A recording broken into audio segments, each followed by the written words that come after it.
New Orleans has a distinct culture and culinary heritage, one that transcends race, class, and neighborhood. It's a place where trained chefs celebrate down-home traditions by borrowing from those who do them best.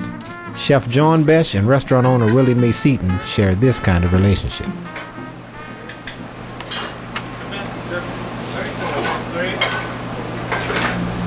Hey, y'all, look who's in the dining room. Miss Willie Mae Seaton. She came to teach you how to fry your quail.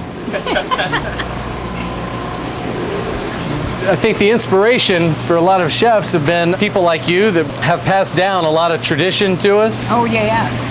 And so what I do is I'll take a little bit of what you do and I'll add a little frou-frou to it and do my own thing. And look, for instance, this is that's your half dozen oysters. That's a roast oyster with horseradish Parmesan crust. That's your fried oyster right there. You inspire all that. Oh, isn't that wonderful? Oh. And to watch Willie Mae fry something, it's an art.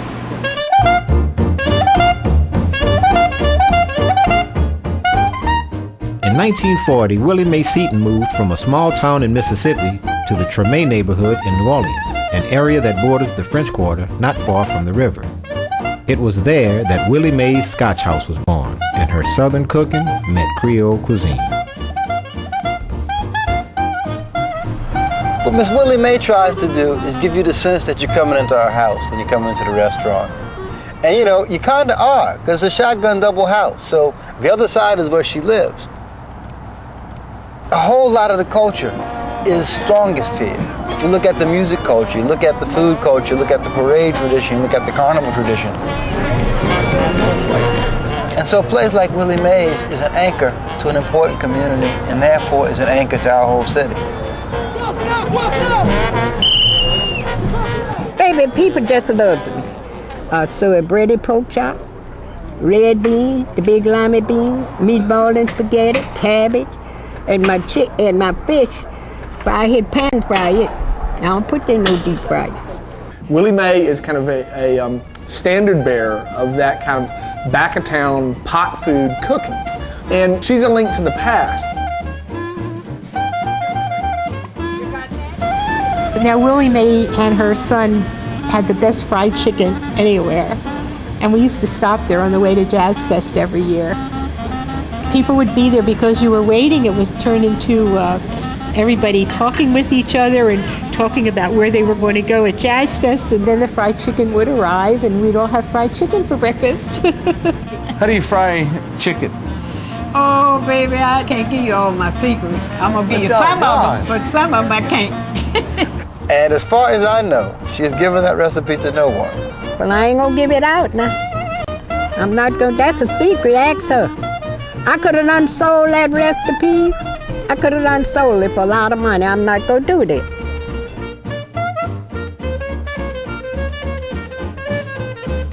Willie Mae's been quietly feeding the neighborhood for more than 30 years, one platter of fried chicken at a time. Back in May of 2005, James Beard Foundation gave Miss Willie Mae one of its America's Classics Awards.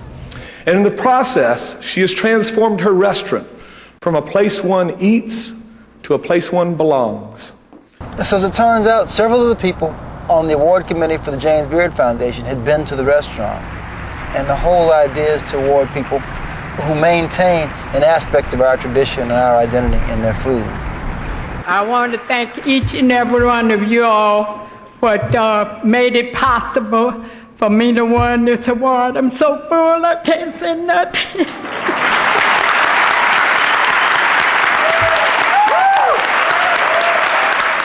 I felt like I was with a superstar. We had our own personal paparazzi walking around with us. She wore me out. 88 years old. I could not do it. I got tired. She was still drinking our champagne. She wore me out.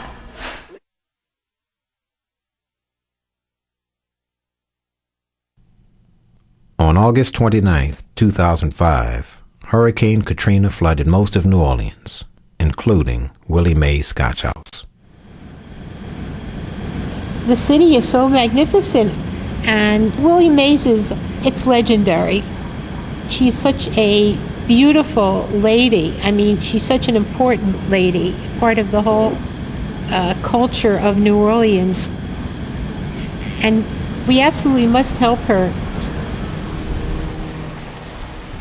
Following the hurricane, among the more urgent conversations was the importance of protecting New Orleans' cultural heritage. It was a rallying cry that went far beyond the Crescent City, one that was answered by the Heritage Conservation Network and the Southern Foodways Alliance. Both came to help Willie Mae rebuild. I don't have a bed to sleep in or nothing, but home is right here. I ain't going nowhere, because I want my customers to see I'm back. I got to fix some fried chicken for them and whatever they want. Come on, y'all. Hey, my darling. All right. There they come. All right, hug me. Come on here. Come on, baby. All right.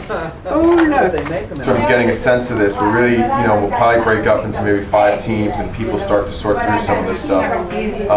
Maybe we can have sort of a staging ground of stuff that's good and stuff that's bad.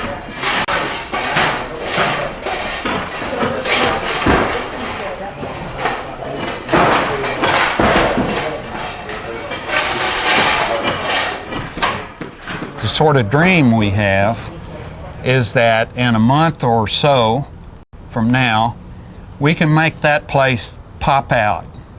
And she's back in her quarters, and the restaurant's back open, and the lights are on, and people go up and down the street and they say, "Look at there, Miss Willie's back open." And that word gets around. These places are neighborhood institutions. They're kind of de facto clubhouses. These are places that serve great food, but they also serve as kind of incubators of community in a place where community matters deeply, probably more than ever now. The idea of some folks flying in from all over the country to try to support someone in that condition, that age, is a vote of confidence in our culture and in our people. This is family business, and it's personal for me as well. So when people want to help or want to come and eat, I feel like you come into my restaurant just like you come into my grandmother's, so it feels good. We all know that at her age, Miss Willie Mae can't keep going this forever. She wants to get it back going and then pass it on. And I think Carrie will be a worthy inheritor, and I look forward to eating with her for a long time to come. I have faith, I know, and I am confident that Willie Mae's food will bring this neighborhood back.